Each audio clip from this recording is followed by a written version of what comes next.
providing healthcare to the underserved and marginalized communities.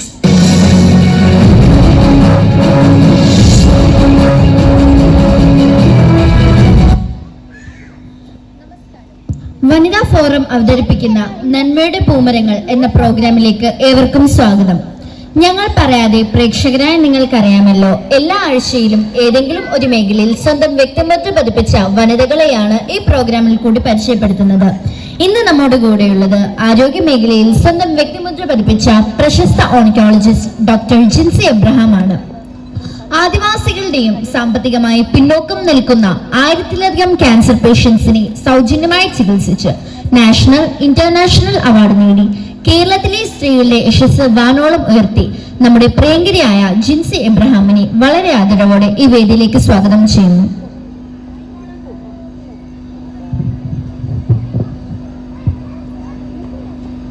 Welcome ma'am, welcome to the show and please be seated.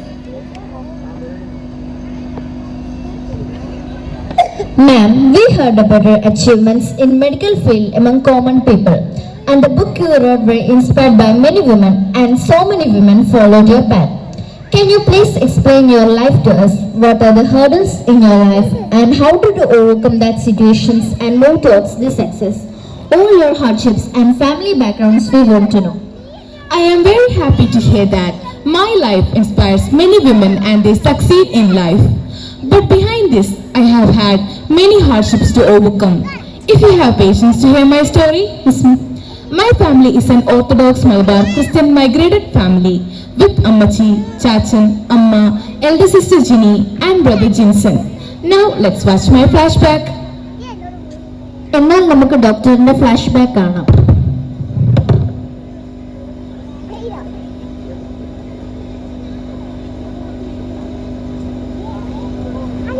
പ്രധാന വാർത്തകൾ. മലപ്പുറത്ത് വസ്തുതർക്കത്തിൽ പ്രതിഷേധിച്ച് മകൻ അച്ഛനെ കുത്തിപ്പരിക്കേൽപ്പിച്ചു. അച്ഛൻ ഗുരുതരാവസ്ഥയിൽ. വാർത്തകൾ വിശദമായി. അമ്മ ഇതൊന്നും കേൾക്കുന്നില്ലേ? കേൾക്കുന്നുണ്ട്. നിങ്ങൾ എന്താ മനുഷ്യ ചുമ്മാ തിരിച്ചിരിക്കുന്നത്? മക്കൾ മാതാപിതാക്കളോട് ചെയ്യുന്നതൊന്നും നീ കാണുന്നില്ലേ? ഓ പിന്നെ, ഈ ആനക്കാരിൽ അന്നമ്മ വളർത്തി എന്റെ ജിൻസന്മാൻ അങ്ങനെയൊന്നും ചെയ്യില്ല. അതിന് അന്നമ്മ ഗ്യാരണ്ടി. നീ പകൽക്കിനാവ് കണ്ടുകൊണ്ടിരുന്നോ? എന്തേ നിന്റെ പൊന്നുമോൻ? മോനെ ജിൻസ, അമ്മച്ചി മുട്ട പൊഴിക്കുന്നതും പാലും എടുത്തു വെച്ചിട്ടുണ്ട്, വന്ന് കഴിക്ക്.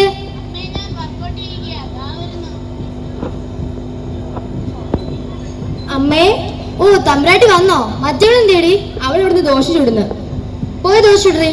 അമ്മ 5 മുട്ട പാത്രത്തിരിക്കുന്ന കണ്ടല്ലോ, ഓരോ ഞങ്ങൾ എടുത്തോട്ടെ. ഓ മുട്ടയെ ഇറങ്ങത്തുള്ളായിരിക്കും. അതെന്റെ ജിൻസന്മാൻ വർക്കൗട്ട് കഴിഞ്ഞ് വരുമ്പോഴുള്ള പതിവ് കോട്ടയാ. എടി എന്തിനാ? അത് നമ്മുടെ മക്കൾ തന്നെയല്ലേ, അവരും വളരുമല്ലേ, അവർക്കും കൊടുക്കണ്ടേ ഓരോന്ന്. നിന്നോട് ഇവിടെ ആരെങ്കിലും എന്തെങ്കിലും ചോദിച്ചോ? അവളുമാര് കിട്ടി വേറെ പോകും. അവസാന നിമിഷം നിന്റെ വാലൽപ്പം വെള്ളം ഒഴിക്കാൻ അവനെ കാണും. നീ അടുക്കളയിൽ പോയി വരുന്ന ചുട്ട് കഴിക്കുന്നടി. അമ്മച്ചി ഇങ്ങോട്ട് വരുന്നുണ്ടോ? ഇങ്ങോട്ട് രാവിലത്തെ വർത്താനം കേൾക്കുമ്പോൾ തന്നെ എനിക്ക് ചൊറിഞ്ഞു വരുന്നുണ്ട്. ഞാൻ പോവാ. ദൈവമേ, ഇവൻ എന്റെ മോൻ തന്നെയാണോ? ഇവർ അമ്മച്ചിയും വരുമ്പോഴും ഒരിക്കലും നന്നാകുകയില്ല.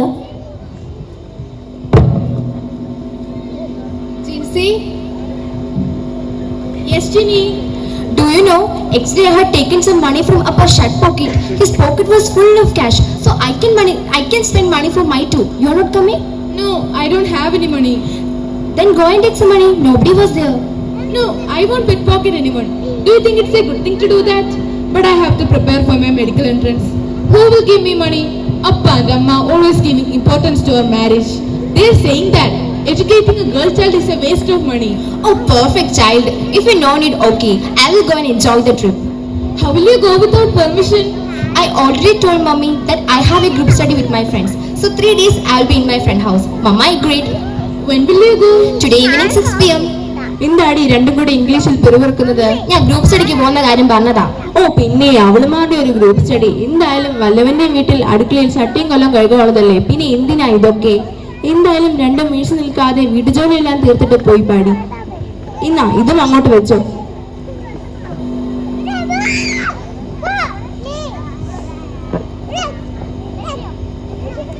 വല്യമ്മച്ചി, എന്റെ മസില് കൂടിയൊന്നു നോക്ക്. എന്റെ പൊന്നുമോൻ വന്നോ? ഇന്നൊരു ഗ്ലാസ് പാലേ കുടിച്ചോളൂ, നാളെ 2 ഗ്ലാസ് പാല് കുടിക്കണം. മസിലൊക്കെ താനിങ്ങി വരും. ഈ സമയത്തൊക്കെ നിന്റെ വല്യപ്പച്ചന്റെ പേരിന് ഫേസ് പാക്ക് ഉണ്ടായിരുന്നു. അത് ഫേസ് പാക്ക് അല്ല മച്ചി, 6 പാക്ക്. എന്തായാലും ആ പാക്ക് ഇവിടെ വേണം. ഞാൻ ട്രൈ ചെയ്യാം. ചാച്ചാ, അമ്മേ, ഒന്ന് ഓടിവായൂ. എന്തിനാണ് ചുമ്മാ കിടന്ന് പോകുന്നത്? പറഞ്ഞിട്ടില്ലേ? ചാച്ചാ, ഇത് നോക്ക്, ജിനിയുടെ റൂമിൽ നിന്ന് കിട്ടിയതാ. ഞാൻ വായിക്കാം. പ്രിയപ്പെട്ട അച്ഛൻ, അമ്മ, അമ്മച്ചി അറിയുന്നതിന് ഞാൻ റോഷന്റെ കൂടെ പോകുകയാണ്. അയ്യോ, എന്ത് പറഞ്ഞാലും ജിൻസൻ ജിൻസൻ എന്ന് പറഞ്ഞിരിക്കുന്ന നിങ്ങളോട് പറയണമെന്ന് തോന്നിയില്ല. എന്റെ ചിലവിനായി വല്യമ്മയുടെ കുടുക്കയും എടുത്തിട്ടുണ്ട്. പണം ഇല്ലേ ഇല്ലേ എന്ന് പറഞ്ഞിട്ട് നിറയെ 500 നോട്ടായിരുന്നു. എന്നെ ഇനി അന്വേഷിക്കണ്ട. എനിക്കിഷ്ടമുള്ള ആളുടെ കൂടെയാണ് ഞാൻ പോകുന്നത്. ജിൻസിയോട് നന്നായി പഠിക്കാൻ പറയണം. Tata bye. അവള് പോകുന്ന പോക്കിനങ്ങ് പോയാൽ പോകട്ടെ. എന്റെ സമ്പാദ്യം കൊണ്ടാണല്ലോ പോയത്. കോളേജ് വിട്ട സമയത്ത് കെട്ടിച്ചു വിട്ടിരുന്നെങ്കിൽ കുടുംബത്തിന് മാനക്കേടുണ്ടാകില്ലായിരുന്നു. നീ ഇനിയെങ്കിലും മനസ്സിലാക്കുക, മക്കളെല്ലാം ഒരുപോലെയാണെന്ന്. നിങ്ങൾ വേർതിരിവ് കൊണ്ടല്ലേ ഇങ്ങനെ സംഭവിച്ചത്. ഇനി ഇതൊന്നും പറഞ്ഞിട്ട് കാര്യമില്ല. അവൾ അവിടെയെങ്കിലും വേർതിരിവില്ലാതെ കഴിയട്ടെ എന്നാണ് ഹതഭാഗനായ അപ്പന്റെ ആഗ്രഹം. ഓ പിന്നെ പുകഞ്ഞ കൊള്ളി പുറത്ത്. നിങ്ങൾ അവിടെ കാണാൻ പോയിരിക്കും മനുഷ്യ. ചാച്ചനും അമ്മയും അമ്മച്ചി ഇനിയെങ്കിലും മനസ്സിലാക്കണം. നിങ്ങളുടെ ഈ വേർതിരിവ് കാരണമാണ് ചേച്ചി നമ്മളെ വിട്ടുപോയത്. എനിക്കതിൽ വളരെയധികം വിഷമമുണ്ട്. അമ്മച്ചി വിഷമിക്കണ്ട, നമുക്ക് ജിൻസൺ മോനുണ്ട്. ഞാൻ ഇവിടെ എല്ലാം ഒന്ന് വൃത്തിയാക്കട്ടെ.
തങ്കപ്പനോ? ആ എന്തൊക്കെയുണ്ട്, ചേട്ടത്തി എന്നോടൊരു കാര്യം പറഞ്ഞ് ഏൽപ്പിച്ചിട്ടില്ലായിരുന്നു. ഈ മേലെ വീട്ടിൽ തങ്കപ്പനൊരു വാക്ക് പറഞ്ഞാൽ വാക്കാന്നല്ല, നല്ല പൂവ് പോലത്തെ പെൺപിള്ളേരുമായിട്ടാണ് ഞാൻ വന്നിരിക്കുന്നത്. എല്ലാം മനസ്സിലാക്കും. ജിൻസൻ മോന് വേണ്ടിയാണോ? പിന്നല്ലാതെ. വീടും പുരയിടവും എല്ലാം കടത്തിലാണ്. അവനെ പഠിപ്പിച്ചത് തന്നെ കടത്തിന്റെ മേൽ കടമാണ്. അതുകൊണ്ട് സ്ത്രീധനം കിട്ടുന്ന കുടുംബത്തിൽ നിന്ന് മാത്രം മതി പെൺകുട്ടികൾ. അതൊക്കെ എനിക്കറിയാം. ഇല്ല മനുഷ്യൻ എന്തിയെ ആമത്തോണ്ടാൽ തലയിടുന്ന പോലെ അങ്ങ് വലിയും. ഇങ്ങോട്ട് വാ മനുഷ്യ. എന്തിനാടി വിളിച്ചേ? ഇതാരാ, തങ്കപ്പനോ? ആ എന്തൊക്കെയുണ്ട്, നല്ലൊരു കോളത്ത് വന്നിട്ടുണ്ടെന്ന് മാത്രമല്ല പിന്നെ പഠിച്ചത് പോലൊന്നുമല്ല, ഫ്ലോറിഡയിലാണ്, അവിടെ ഡോക്ടറാണ്. മലങ്കോട് നോക്കി നോക്കി ഉള്ള കോളം കൂടി പോകുന്ന ലക്ഷണമാ. ഒരേ ഒരു മോന, അവൻ ഫ്ലോറിഡയ്ക്ക് പോയാൽ വായൽപ്പം വെള്ളം ഇറ്റിച്ച് തരാൻ വേറെ ആരാ ഉള്ളത്? ആയുസിന്റെ പകുതിയും ഗൾഫിൽ കിടന്ന് ചോര നീരാക്കി ഉണ്ടാക്കിയതാണ് ഈ വീടും ചുറ്റുമുള്ള 10 സെന്റ് പറമ്പും. അതവനെ പഠിപ്പിക്കാൻ വേണ്ടി ലോണിന് കൊടുത്തെങ്കിലും അത് അധ്വാനിച്ചാണ് അടയ്ക്കേണ്ടത്, അല്ലാതെ സ്ത്രീധനം മേടിച്ചല്ല. നിങ്ങൾക്ക് എന്തറിയാം മനുഷ്യ? വലിയ വർത്തമാനം പറയാൻ മാത്രം ഇങ്ങനെ കൊണ്ടുകൊള്ളാം. തങ്കപ്പൻ കാര്യങ്ങൾ മുന്നോട്ട് കൊണ്ടുപോയിക്കോളൂ. എന്നാൽ പിന്നെ നമുക്കിതൊന്ന് ഉറപ്പിക്കാം. എന്നാ ഒരുക്കങ്ങൾ തുടങ്ങിക്കോളൂ. എന്നാൽ നമുക്ക് കല്യാണത്തിനായിട്ടുള്ള ഒരുക്കങ്ങൾ തുടങ്ങാം. കണ്ണാടി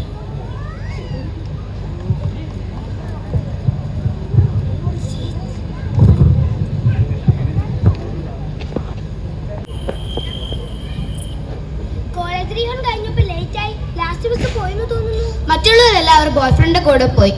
നമുക്ക് ബോയ് ഫ്രണ്ട്സിന്റെ കൂടെ പോകാൻ പറ്റുമോ? അപ്പച്ചൻ നമ്മളെ തല്ലിക്കൊല്ലത്തില്ലയോ? അതെ അതെ ശരിയായി. ഇത് തന്നെ വീട്ടിലാരും അറിഞ്ഞിട്ടില്ല. ലാസ്റ്റ് ബസ് വരെ നേരമായല്ലോ.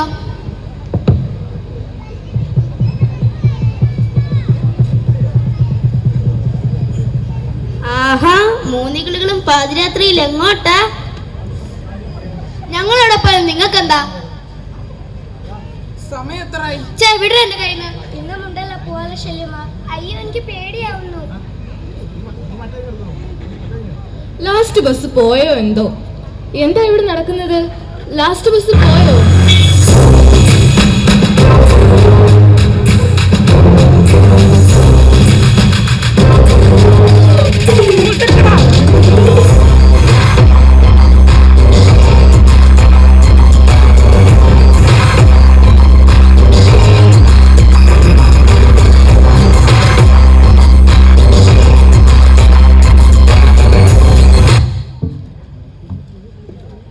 വെറുതെ അല്ലട ഞാൻ 1-2 കൊല്ലം സ്കൂളിൽ കുംഫു പഠിച്ചത്. കുറെ പൂവാലന്മാര് വന്നിരിക്കുന്നു.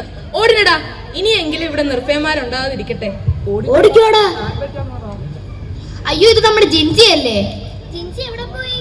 ജിൻസി വന്നതുകൊണ്ടാണ് ഞങ്ങൾ രക്ഷപ്പെട്ടത്. ഇവിടെ പൂവാലശല്യമാർ സ്ഥിരമാ. ഞാൻ ഹോം ട്യൂഷൻ എടുത്ത് വന്നപ്പോൾ ലേറ്റ് ആയതാ. ഞങ്ങൾ കോളേജ് റീവണ്ടിന് പോയതാ.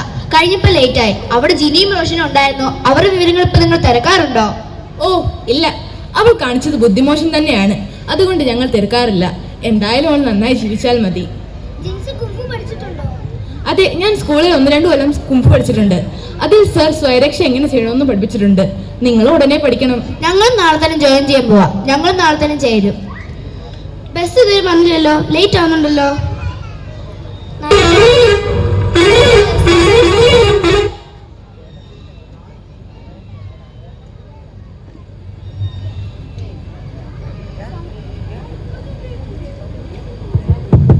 സമയം 10 മണി കഴിഞ്ഞല്ലോ. ജിൻസിമോളെ കണ്ടില്ലല്ലോ. ചാച്ചാ, അമ്മേ. എന്താ മോളെ നീ കിതയ്ക്കുന്നുണ്ടല്ലോ, എന്തു പറ്റി?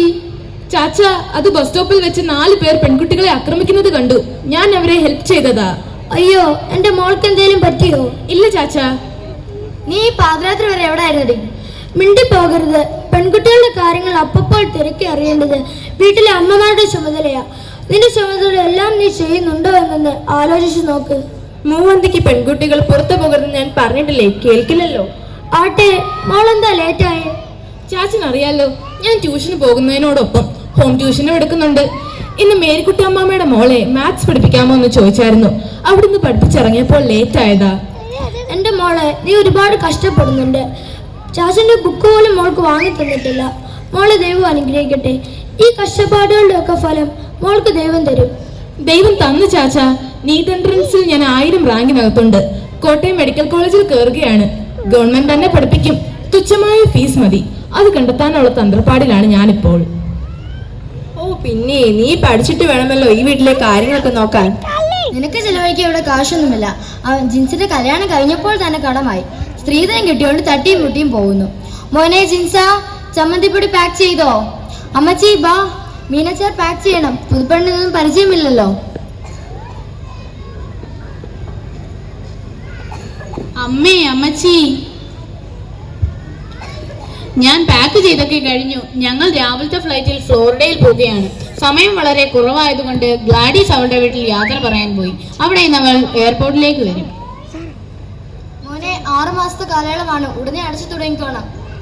ചാച്ച, ഇന്ന് ഞങ്ങൾ ഇറങ്ങുകയാണ്. രാവിലെയാണ് ഫ്ലൈറ്റ്.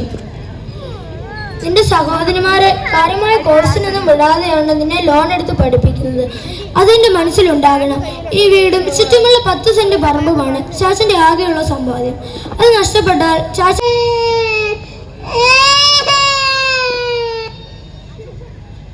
കുഞ്ഞിന് സല്ലാക്ക് വാങ്ങാൻ വേണ്ടി എത്ര നേരമായി റോഷ? കുഞ്ഞിന് കാഴ്ച നീ കേൾക്കുന്നില്ലേ?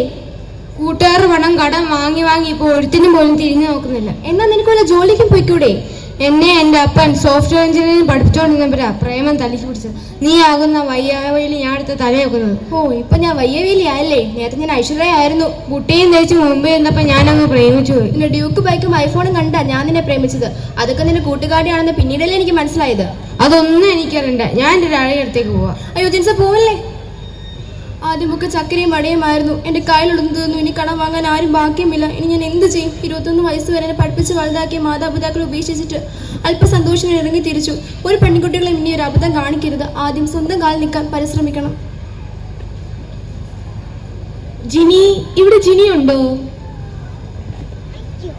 Jincy,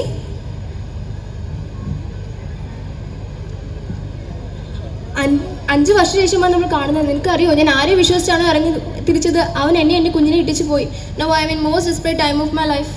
Oh dear, don't worry. Let's go home. Father will take care of us. No Ginny, I'm not coming. Mother and Grandma won't spare me. It's okay. It's a habit for us from childhood. Now you made a big mistake that you have to manage and overcome. Firstly, you need a shelter. You have enough education also. Try to get a job. Come, let's go home. Mother and grandmother will be blaming us. But don't bother, okay? Did you complete your studies? Yes, I'm doing MD now. Go and get your things.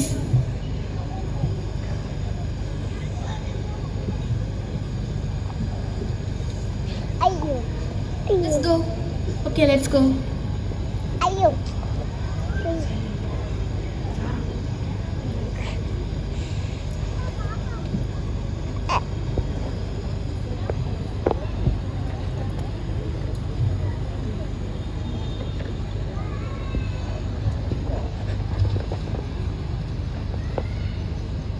Jincy, മടിച്ചു നിൽക്കണ്ട. നമ്മുടെ വീട് തന്നെയാ. വാ. അയ്യോ, എന്റെ മക്കളെ എനിക്കൊന്ന് കാണാൻ കഴിഞ്ഞല്ലോ. ചാച്ച, ഇത് എന്റെ കൂടെ ആരാ വന്നിരിക്കുന്നത് നോക്കി. എടി അന്നാമ്മേ, അമ്മച്ചി, ഇത് ആരാ വന്നിരിക്കുന്നത് നോക്ക്. അമ്മേ, അമ്മച്ചി, എന്നോട് ക്ഷമിക്കണം. ചാച്ച, എനിക്കൊരു അബദ്ധം പറ്റിപ്പോയി. അന്നത്തെ ഒരു ആവശ്യം ഞാൻ എടുത്തു ചാടി. എൻ്റെ ഭാവിയെ പറ്റിപ്പോലും ഞാൻ ചിന്തിച്ചില്ല. എനിക്കിപ്പോൾ ഒരു കുഞ്ഞുമായി. അതിൻ്റെ ഭാവിയെ പറ്റിയെങ്കിലും ചിന്തിച്ചേ പറ്റത്തുള്ളൂ. ഇപ്പൊ ഞാൻ വലിയൊരു പ്രതിസന്ധിയില്ല. നിങ്ങൾ എന്റെ കൂടെ ഉണ്ടെങ്കിൽ എനിക്ക് പ്രതിസന്ധി നേരിടാൻ സാധിക്കും. അന്നാമ്മേ, നീ ആ ചൂലിങ് എടുത്ത് രണ്ടിനെയും അടിച്ചു പുറത്താക്കാം. ഇറങ്ങടി പുറത്ത്. നശിപ്പോയാളെ പറ്റി ഇനി മുതൽ കണ്ണീരൊഴിക്കാൻ ഞാനില്ല.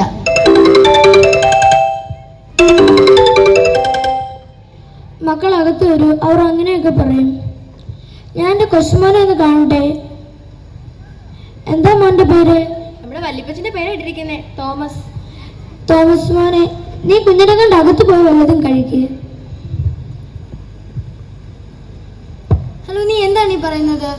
ജപ്തി ഒഴിവാക്കാനുള്ള കുറച്ച് ഇൻസ്റ്റാൾമെന്റ് എങ്കിലും തരാൻ എത്ര തവണ അമ്മ പറഞ്ഞിട്ടുണ്ട്. നിന്നെ പഠിപ്പിച്ച് ഡോക്ടറാക്കിയിട്ട് 5ന്റെ പൈസയുടെ സഹായം ഒന്നുണ്ടായില്ലല്ലോ. എന്താടി വിഷമിച്ചു നിൽക്കുന്നത്? അമ്മ, അവന് PR കിട്ടിയില്ലെന്ന്. അവൻ താമസിക്കുന്ന വാടക വീട്ടിലാണ്. അവിടെ കിട്ടുന്നതിന്റെ പകുതി മുക്കാൽ അവിടെ തന്നെ ചിലവഴിക്കേണ്ടി വരും. ദൈവമേ, നീ ഞങ്ങളെ കൈവിട്ടോ? എന്റെ മകന് 3 തവണ അറ്റാക്ക് ഉണ്ടായതാ. അവനോട് ഈ വിവരം പറയുമോ? നാളെ ജപ്തി നടക്കുമോ? നമ്മൾ എങ്ങോട്ട് പോകുമെടി? വിഷമിക്കണ്ട അമ്മച്ചി, ഇപ്പോൾ ഇതൊന്നും വിദ്യാനെ അറിയിക്കണ്ട.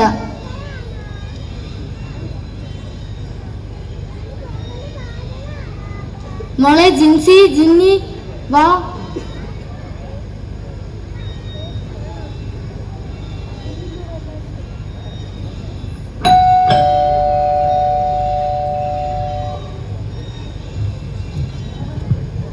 എന്താണ് എന്റെ വീട്ടിൽ എന്താണ് നടക്കുന്നത്? നിങ്ങളുടെ വീട് ജപ്തി ചെയ്തിരിക്കുന്നു. ഇന്ന് തന്നെ സാധനങ്ങൾ എടുത്തുകൊണ്ട് വേറെ എവിടെയെങ്കിലും പോയിക്കൊള്ളുവീൻ. ഞങ്ങൾ നോട്ടീസ് അയച്ചായിരുന്നല്ലോ, കിട്ടിയില്ലേ? അയ്യോ സാറന്മാരെ, എന്താണ് ഈ പറയുന്നത്? എടി അന്നാമ, ഞാൻ എന്താണ് ഈ കേൾക്കുന്നത്? നീ പറയുമായിരുന്നില്ലേ ജിൻസൺ എല്ലാം ശരിയാക്കുമെന്ന്? എല്ലാരും എന്നെ എന്താണ് മറച്ചു വെക്കുന്നത്? നിങ്ങൾക്ക് 3 തവണ അറ്റാക്ക് ഉണ്ടായതില്ലയോ? അതുകൊണ്ടാണ് ഞാൻ പറയുന്നത്. അയ്യോ,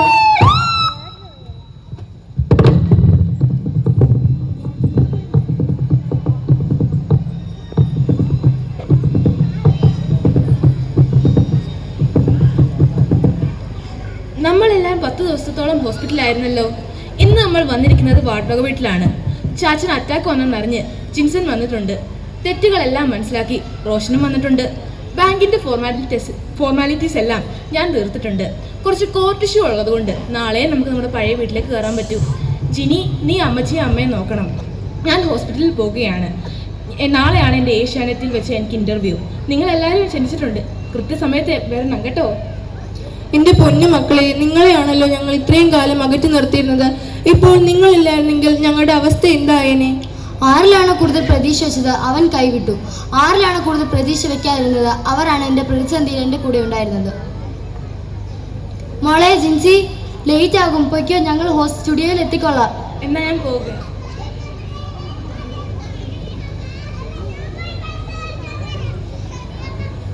നമ്മൾ നമ്മുടെ സ്വന്തം വീട്ടിൽ വണങ്ങി ഒന്നിന് സന്തോഷം പകർന്ന ദിവസമാണ്. ദാ ജിൻസൺ വന്നല്ലോ. എനിക്ക് അവനെ കാണണ്ട. നമുക്കൊക്കെ ഒരു വിചാരമുണ്ട്, നമ്മൾ നമ്മുടെ മക്കളെ വിദേശത്തേക്ക് അയക്കുമ്പോൾ അവരവിടെ പണം വാരി കൂട്ടുകയാണെന്ന്. എന്നാൽ അവരും അവരുടെ കുടുംബം അവിടെ പിടിച്ചു നിൽക്കാൻ എന്തുമാത്രം ബുദ്ധിമുട്ടുന്നുണ്ടെന്നോ? അവർ കിട്ടുന്ന ശമ്പളം എല്ലാം ഹൗസിലെ മറ്റു ചിലവുകൾക്ക് വേണ്ടി ചിലവാക്കേണ്ടി വരും. അമ്മയും അമ്മച്ചിയും ഞങ്ങളോട് ക്ഷമിക്കണം. എന്തെങ്കിലും ചെയ്യാൻ കഴിയുമായിരുന്നെങ്കിൽ ഞങ്ങൾ ചെയ്തേനെ. പക്ഷെ കഴിഞ്ഞില്ല. എങ്കിലും എൻ്റെ സഹോദരിമാർ അവർ തെളിയിച്ചല്ലോ, ആൺകുട്ടികളെ പോലെ തന്നെ തൻ്റെ അടുത്തോടെ ഒരു കുടുംബം നയിക്കാൻ പെൺകുട്ടികൾക്കും കഴിയുമെന്ന്. അവരാണ് റിയൽ ലൈഫ് ഹീറോസ്. എനിക്കുമുണ്ടൊരു മകൾ. അവൾ എൻ്റെ സഹോദരിമാരെ കണ്ട് അഭിമാനത്തോടെ വളരട്ടെ. ഇനി നമുക്ക് ഒരുമിച്ച് ജീവിക്കണം. കുഞ്ഞുണ്ടായത് കൊണ്ടാണ് ഗ്ലാഡീസ് ഫ്ലോറിഡയിൽ നിന്ന് വരാഞ്ഞത്. ഞാൻ ജിനിയോട് ചെയ്ത തെറ്റ് എനിക്ക് മനസ്സിലായി. ജിനി എന്നോട് പൊറുക്കണം. നമുക്കിന്ന് സ്റ്റുഡിയോയിലേക്ക് പോവാം.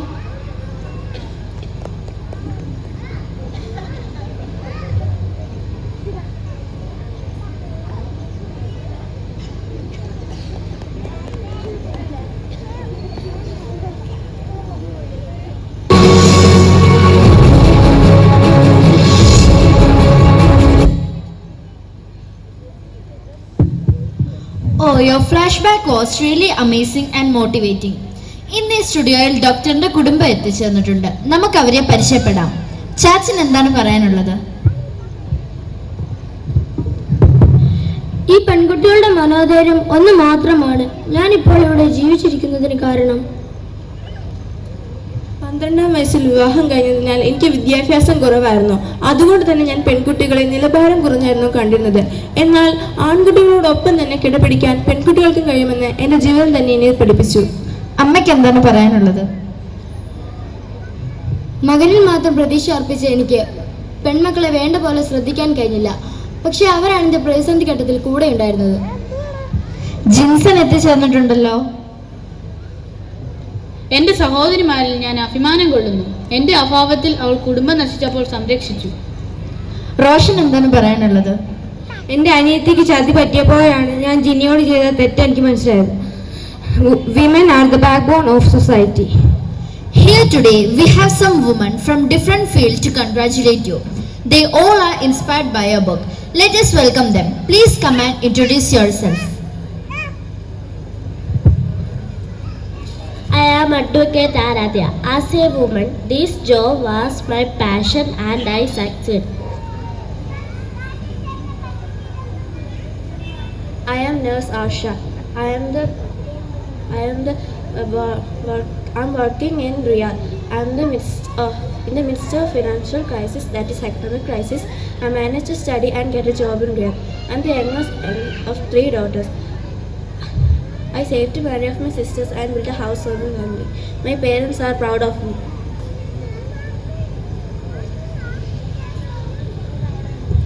I'm Agnes, cabin crew of British Emirates. The journey for me wasn't easy either. The narrow minds of my parents didn't shut my dreams of flying high. In this gender-based society, my workplace wasn't favorable either, but my determination made me to get through it all. I am Merlin IAS. In this patriarchal society, it was difficult for me to strive through. There had been times I thought of giving up, but I overcame it all. I'm Ginny. I strived through many difficulties and now I became a teacher. As a woman, it is not easy for me to become a news reporter, but I also succeeded. Dear young girls, your dreams are valid and your potential is limitless. Embrace curiosity, learn from challenges, and let every setback be a stepping stone to success. Believe in your strength, challenge self-doubt with positive affirmation. Your determination can overcome any challenge. You have the power to make a difference in the world.